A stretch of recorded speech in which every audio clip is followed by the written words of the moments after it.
ডিম্পু বৰুৱা নলবাৰী ল'ৰা ব্লগ বনাই ঘূৰি ফুৰা লখিমপুৰৰে মিষ্টাৰ ৰাজা ৰস কৰি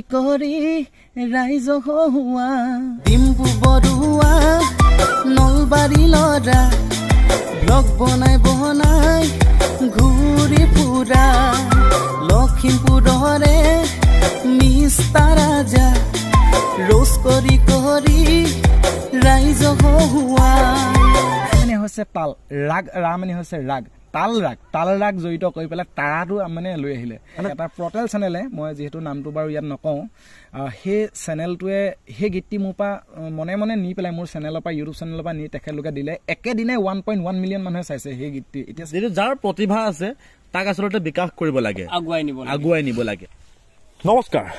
মই মিষ্টাৰ ৰাজা আৰু এয়া দিব্য বিকাশ বৰা দৈনিক লখিমপুৰৰ অন্য এটি অনুষ্ঠানলৈ আপোনালোকক স্বাগতম জনাইছো আজি দিব্য বিকাশ বৰা আৰু মই মিলি এনেকুৱা এজন ব্যক্তিৰ ওচৰলৈ আহিছো যিজন ব্যক্তিৰ বিষয়ে কৈ হয়তো আপোনালোকক শেষ কৰিব নোৱাৰিম গতিকে বেছি পলম নকৰি আহকচোন আমি তেওঁৰ ঘৰলৈ যাওঁ নেকি সোমাই যাওঁ নিশ্চয় আহক আৰু তেওঁৰ ঘৰলৈ সোমাই আহোঁতে দিব এটা বস্তু দেখিবলৈ পাইছো এখন জপনা যিখন আচলতে টিনেৰে দি থোৱা আছে ঠিক আছে আমি সোমাই আহিম আৰু দিব আমি যেটো ঘৰ দেখি আছো এই যে ঘৰখন আছে সুমতাৰাৰ ঘৰ হয়তো সুমতাৰা বুলি কওঁতে এতিয়া বহুতে চিনি পোৱা নাই বহুতে জানা নাই কাৰ কথা কৈ আছো আমি নিশ্চয় ৰাইজে গম পাব ইমান 10 জায়গাত এটা ভেটি তুলি অকল মানে ঘৰটোহে ধৰিছে আৰু ভেটিটোত হয় অকল ঘৰটো ধৰিছে ভেটি ৰাইজক দেখাম আমি গোটেই ৰাইজক দেখাম আমি প্ৰথমে যাওঁ সুম নিশ্চয় আছে ঘৰত সুম আচ্ছা ভালে আছা নমস্কাৰ ভালে আছা তাকে আজি আহিছিলো তোমাৰ ওচৰলৈ আমি দৈনিক লখিমপুৰৰ পৰা তোমাৰ সৈতে কিছু কথা বতৰা পাতিম তোমাৰ বিষয়ে আমি ইমান দিনে ৰাইজে শুনি আছিলে আজি ৰাইজে দেখিব ভাল নিশ্চয় ঠিক আছে দিব বিকাশ বহিব আচ্ছা প্ৰথমে তোমাক স্বাগতম জনাইছো আমাৰ অনুষ্ঠানলৈ তোমাৰ পৰিচয়টো প্ৰথম মই আমাৰ দৈনিক লখিমপুৰ চেনেলটোলৈ বহুত ধন্যবাদ জনাইছোঁ যিহেতু আপোনালোকৰ চেনেলৰ যোগেদি দুআষাৰ ৰাইজক ক'বৰ কাৰণে আপোনালোকে মোক বহুত সুবিধা দিছে সেইবাবে বহুত ধন্যবাদ আৰু মোৰ নাম হৈছে সুমতাৰা আৰু মোৰ গাঁও হৈছে ভোকমন শিলিখাগুৰি বানপীড়িত অঞ্চল নিশ্চয় চিনাকি পৰ্বটো নিশ্চয় ইতিমধ্যে আমাৰ হৈ গৈছে গতিকে চিনাকি মাজতে এষাৰ কথা সুধিম আপোনাক আপুনি যে ক'লে সুমতাৰা বুলি সুমতাৰা সেইটো আপোনাৰ চেনেলৰ নাম নে আপোনাৰ নিজৰ নাম নহয় এইটো ক'বলৈ গ'লে মোৰ এটা চেনেলৰ নাম হয় ইউটিউব চেনেলৰ নাম কিন্তু আপোনাৰ সেই চেনেলটো বিষয়ে পাতিম বাৰু লাহে ধীৰে পাতিম বাৰু সুমতাৰা কিয় হ'ল ক'ত হ'ল আমি সেইখিনিও পাতিম বাৰু প্ৰথমে কৈ লওঁ সুমতাৰা বা সুম এগৰাকী আমাৰ ভাষাত ক'বলৈ গ'লে তেওঁ কি ভাবে নাজানো এগৰাকী শিল্পী এগৰাকী সঁচা মনৰ সঁচা শিল্পী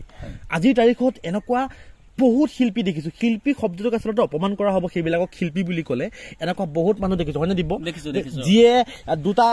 গান ৰেকৰ্ডিং কৰিব পাৰে তেওঁলোকে ভাবিলে যে নিজক আমি ডাঙৰ ছিংগাৰ হৈ গ'লো অটো টিউন ভৰাই তেওঁলোকে গান গাই আজিৰ তাৰিখত ষ্টেজত যোৱাৰ লগে লগে তেওঁলোকৰ আচল চৰিত্ৰ ওলাই যায় গতিকে এনেকুৱাও বহুত দেখিছো তেওঁলোকৰ পৰা সম্পূৰ্ণ ব্যতিক্ৰম সম্পূৰ্ণ পৃথক এই সুমতাৰা হয়নে তো প্ৰথমে আমি বেলেগ কথা বাদ দি এতিয়া দিব গীত শুনি ল'ব পাৰি নেকি বাৰু এটি গীত শুনি লওঁ সুমতাৰাৰ প্ৰথমতে আপুনি এটা গীতেৰে আৰম্ভ কৰক গীতটি গোৱাৰ আগতে দুআষাৰ কথা মই ক'ব বিচাৰিছোঁ মানে বিশেষ আপোনাৰ গীতটি বিষয়ে আচলতে মই যিটো গীত আপোনালোকৰ ওচৰত আচলতে গাবলৈ লৈছোঁ সেই গীতটি হৈছে বিপিনদাৰ গীত হয় আৰু বিপিনদাৰে আমি শুনামতে নিউজে চুজে পোৱা মতে বিপিনদাৰ এই গীতটি গাই পেলাই 3 মাহ জেলো খাটিছিলে হেনো আৰু সেই গীতটি খুবেই মোৰ প্ৰিয় আৰু বিপিনদাৰ কিছু কাহিনী আৰু মোৰ কিছু কাহিনী আচলতে বিপিনদাৰ লগত খাপ খাই যায় আৰু সেয়েহে মানে এই গীতটি মই গাব বিচাৰিছোঁ ঠিক আছে স্বদেশৰ চৌদিশে উজলি উঠিছে তেজৰ তেলেৰে জ্বলা জুই কত শ্বহীদৰ আত্মাই কান্দিছে আই চৰণ বেদিছো আই চৰণ বেদিছো স্বদেশৰ চৌদিশে উজলি উঠিছে তেজৰ তেলেৰে জ্বলা জুই কত শ্বহীদৰ আত্মাই কান্দিছে আই চৰণ বেদিছুই আই চৰণ বেদিছুই লুইতৰ পাৰৰে ডেকা গাভৰুৱে লুইতৰ পাৰৰে ডেকা গাভৰুৱে গাইছে মুকুতিৰ গান হ'ব আৰু দিব কণ্ঠটোত কিন্তু এটা যাদু আছে এইটো কণ্ঠ আচলতে তেওঁ যেতিয়া সি সুৰটো টানিছে বিপিন দাই যেন গাই আছে কাষত বহি এনেকুৱা অনুভৱ হৈছে নিশ্চয় চুম তাৰা বা যিহেতু গান গাইছা এইটো বাৰু তুমি বিপিন দাৰ কণ্ঠ বিপিন দাই এটি গোৱা গীত তুমি গালা তোমাৰ নিজৰ কণ্ঠত গীত আজিলৈকে গাইছা নাই গোৱা গাইছো নিজৰ গীত মানে ওলাইছা নাই ওলোৱা মানে আছে ন এটা গীত বনাইছা তুমি নিজে লিখা নাই গীত মই প্ৰায় নিজে লিখো আৰু মোৰ ওচৰতে আৰু এজন মানে মানুহ আছে মানে আপোনাৰ দাদা স্বৰূপ এজন মানে লিখক আছে আৰু তেখেতেও বাৰু বহুতখিনি সহায় কৰে মোক গীতত মানে তেখেতেও লিখি দিয়ে কেতিয়াবা গীত 2টা 4টা তেখেতৰ গীতো গাইছো আৰু মোৰ নিজৰ গীতো আছে আচ্ছা আচ্ছা সুৰ তুমি নিজেই দিয়া হয় মই নিজেই দিওঁ আচ্ছা আচ্ছা মানে নিজেও লিখা তেওঁ লিখে আৰু তেওঁলোকৰ মাজতে চলে ঠিক আছে এই যে গীতবোৰ যে তুমি বনাইছা তোমাৰ গীতবোৰটো বনাওতে আমি শুনিছো বাৰু ইউটিউবত তুমি যে তাততো তোমাৰ যথেষ্ট পইচাৰো খৰচ হয় এটা গীত বনাওতে আমি যদিও গীত গোৱা মানুহ নহয় কিন্তু অনুমান কৰিব পাৰো এটা গীত বনাওতে খৰচ কিছুমান হয় হয়নে বাৰু তুমি এনে তোমাৰ বৃত্তি কি সুধিব যদিও নাপায় আমি সুধিব বিচাৰিছো মানে এতিয়া মই ডাইৰেক্ট মই কথা সঁচাচিকে কৈ ভাল পাওঁ দৈনিক লখিমপুৰ এনেকুৱা এটা অনুষ্ঠান য'ত নেকি কেৱল সত্য প্ৰচাৰ হয় সত্যতে প্ৰচাৰ মই ট্ৰেক্টৰত বেলচা মাৰো আপোনাৰ খৰালি হলে আৰু বাৰিষা হলে মই মাছ পুঠি ধৰি পেলাই আমাৰ ঘৰখন পোহপাল দি আছো এনেকৈ কৰো আৰু হেতুৱে কৈছো আচ্ছা মানে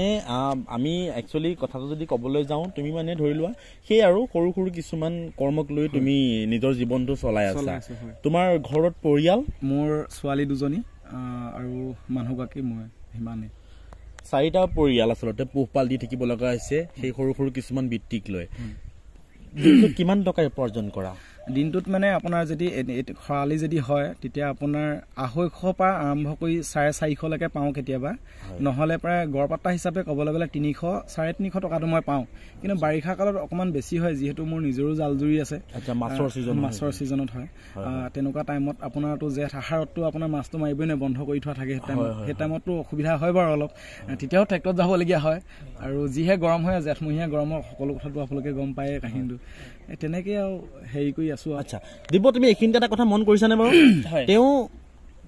এটা যদি গড়পাত্তা হিচাপত দিওঁ তেওঁ ডেইলি 300 পৰা 350 টকাৰ ভিতৰত ইনকাম কৰে হয়নে মাহেকত গৈ কেইটামান টকা ওলায় যদিও 500কে হিচাপ কৰোঁ মাহেকত টকা 15,000 ওলাই গৈ এটি গীত বনালে কিমান খৰচ হয় বাৰু এটি গীত বনাওতে আপোনাৰ যদি আমাৰ লখিমপুৰতে যদি কৰা হয় একেবাৰে নৰ্মেল গীতটোত আপোনাৰ 8,000 পৰা 15,000 ভিতৰত গীতটি হয় আৰু সম্পূৰ্ণ হ'বলে 8,000 পৰা 15,000 ভিতৰত কেৱল মাত্ৰ অডিঅ'টো কথা কৈ আছে অডিঅ'টো হয় ভিডিঅ'টোতো এক্সট্ৰা আৰু ঠিক আছে এই যে খৰচ কিনি যে দিব কৰিছা তুমি ক'ৰ পৰা সেই পইচাবোৰ তেনেহ'লে গীত বনাবলৈ সেইটো বৰ ডাঙৰ কথা বাৰু প্ৰথম মোৰ 2016 চনত মই এটি গীত মানে গাইছিলোঁ খুব দুখ লগা কথা গীতটি তেতিয়া মই বিশেষ মাছৰ বেপাৰটো তেতিয়া নকৰোঁ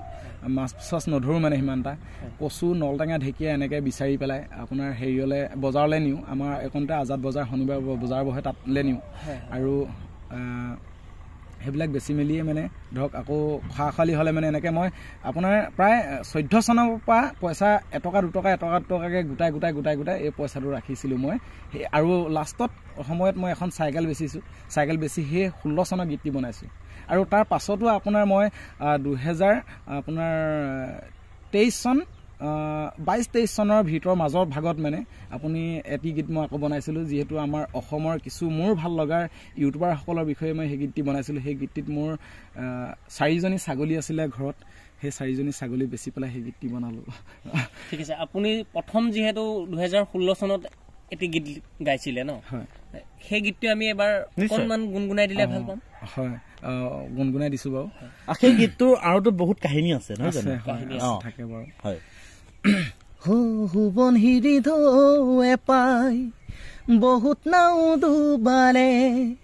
বহুতো ডুবিলে বহুতেও প্ৰাণ হেৰুৱাই স্বৰ্গ যাত্ৰা কৰিলে হুবন হিৰি ধৌৱে পাই বহুত নাও ডুবিলে বহুতো ডুবিলে বহুতেও প্ৰাণ হেৰুৱাই স্বৰ্গ যাত্ৰা কৰিলে অকমান পাহৰিছো দিনো হ'ল আমি আৰু এটা কথা আচলতে ছচিয়েল মিডিয়া বা সামাজিক মাধ্যমৰ জৰিয়তে জানিব পাৰিছিলো বাসু নামৰ এজন তোমাৰ পুত্ৰ আছিলে সন্তান আছিলে তেওঁক লৈ তুমি এটি গীত গাইছিলা হয় গীতটি মই অলপ কিবা এটা জানিব বিচাৰিম সেইখিনিৰ বিষয়ে মই নিশ্চয় কম বাৰু আৰু যিহেতু মোৰ আপোনাৰ বাসু কাহিনীটো আপুনি ক'বলৈ ক'লে তাৰ কাহিনীটো মই অকণমান কৈ দিছোঁ যিহেতু অকণমান দীঘলীয়া হ'ব খালি কাহিনীটো আপোনাৰ যিহেতু মই সৰিয়হ খেতি কৰোঁ যিহেতু মোৰ নিজৰ মাটি বাৰী বাৰু নাই মই আপোনাৰ বিঘাত 500 টকাকৈ লিজত লৈ পেলাই মই সৰিয়হ খেতি কৰোঁ আৰু সেই তেনেকৈ খেতি কৰি থাকোঁতে খুব অত্যাধুনিক মানে সৰহকৈ খেতি কৰিছিলোঁ সেইবাৰ প্ৰায় 20 বিঘা মানে মই সৰিয়হ কৰিছিলোঁ আৰু খুবেই ভাল হৈছিলে সৰিয়হখিনি আৰু সৰিয়হ খেতি কৰি থাকোঁতে সৰিয়হ চৰিয়হ তোলা মেলা হৈ গ'ল হৈ যোৱাৰ পাছত মানে মোৰ তেতিয়া ধৰক মোৰ ল'ৰা এটাই ছোৱালী এজনী আছিলে ছোৱালীজনী ডাঙৰ আছিলে ল'ৰাটো সৰু আছিলে আপোনাৰ মই মোৰ সৰিয়হ মৰণা মাৰিবৰ কাৰণে 5 বিঘা মৰণা পেলাই ল'লোঁ পেলাই লোৱাৰ পাছত মানে তাত আপোনাৰ কেইজনমান মই হাজিৰা মানুহ আনিছিলোঁ মই যিহেতু মই নিজেও কৰোঁ আৰু বেলেগৰ সহায় হিচাপে আচলতে হাজিৰা বুলি নহয় সহায় হিচাপে তেখেতলোকক আনিছিলোঁ আনি পেলাই তেখেতলোকে মদ্যপান কৰে আৰু ওচৰতে মদ্যপান আজিকালি সকলোৱে এইটো কথা শুনিছে চাগে চুলাই মদ বুলি কোৱা বস্তুটো শুনিছে চাগে নহয় বাৰু সেইটো আমাৰ গাঁৱৰ জনপ্ৰিয় বস্তু সেই চুলাই মদটো মানে যিকেইজনে যিকেইজনে আমাৰ ঘৰত সহায় কৰিছিলে তেওঁলোকে মানে খাবৰ কাৰণে সেই মদটো আনি থৈছিলে আৰু আমাৰ ল'ৰাটো মানে যিটো বাসু বুলি কয় তেখেতে তেতিয়া তেওঁ বয়স আছিলে 3.5 বছৰ তেতিয়ালৈকে মোৰ মনে কয় দিব্যাংগ হিচাপত আছিলে আচলতে যিহেতু মুখেৰে মাতটো অলপ দেৰিকে ফুটিছিলে বহুতখিনি কথা ফুটিছিলে কিন্তু দিব্যাংগ হিচাপে মই ভাবো দিব্যাংগ হয় আৰু তেখেতে মানে যিজনে সেই চুলাই মদটো আনিছিলে চুলাই মদটো আনি পেলাই মানে মই প্ৰত্যেকবাৰ ক'লো যে ওপৰত থবলৈ ক'লো যিহেতু ল'ৰাটোৰ কাৰণে যে দিব্যাংগ তেওঁ পানী খুজিব নোৱাৰে আৰু খুবেই পানী খাই থাকে সেইটো কাৰণে তেখেতে তলত মানে থৈ আহিলে মই বোলো সদায় ওপৰত থবলৈ ক'লো মই কিন্তু তেখেতে তলত থৈ দিলে আৰু তলত থোৱাৰ পাছত আপোনাৰ ল'ৰাটোৱে মানে কোনো মুহূৰ্তত আমি কাম কৰি থকা অৱস্থাত কোনো মুহূৰ্ততে তাৰ বেছি নহয় আপোনাৰ এআঙুলমান মানে চুলাই মদকণ খাই দিলে খাই দিয়াৰ পাছত মানে আমিও বিশেষ গম নাপালোঁ আৰু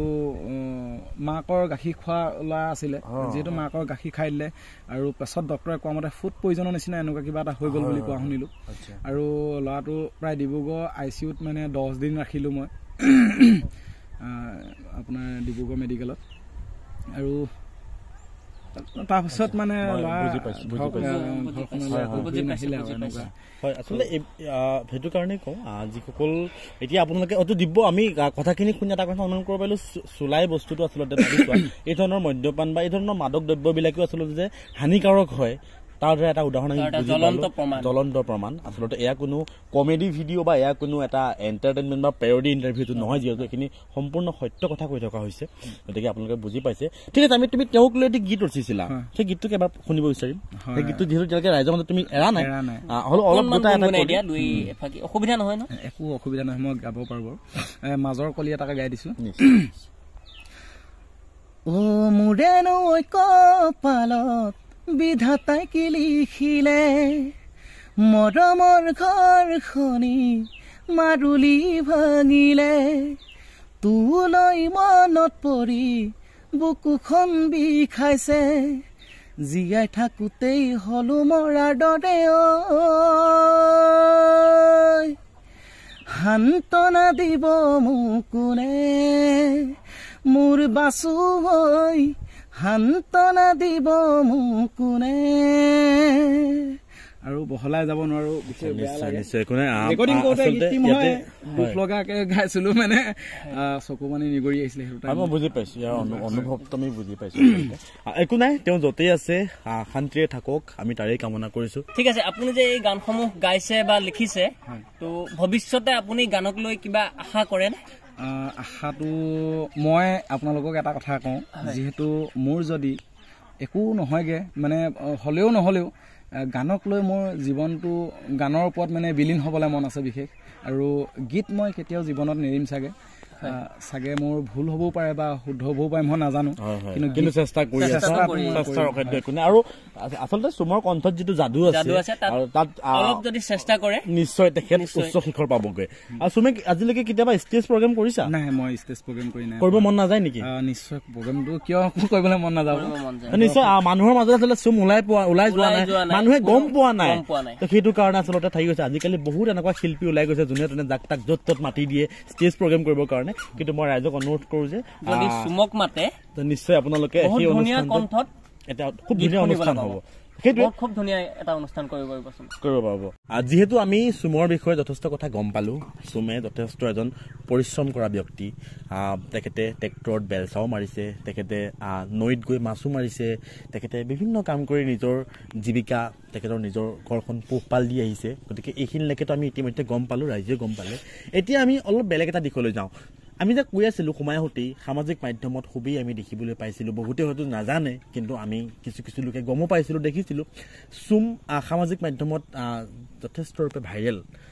যদিও হোৱাগে নাই কিন্তু হৈ আছে হওঁ অৱস্থাত আছে তো তেনেকৈ আমি আচলতে চুমক পাইছোঁ বা দিব্যই পাইছে বা আমাৰ দৈনিক লখিমপুৰ টিমে পাইছে ইউটিউবাৰসকলক লৈ এটা গান গাইছিলে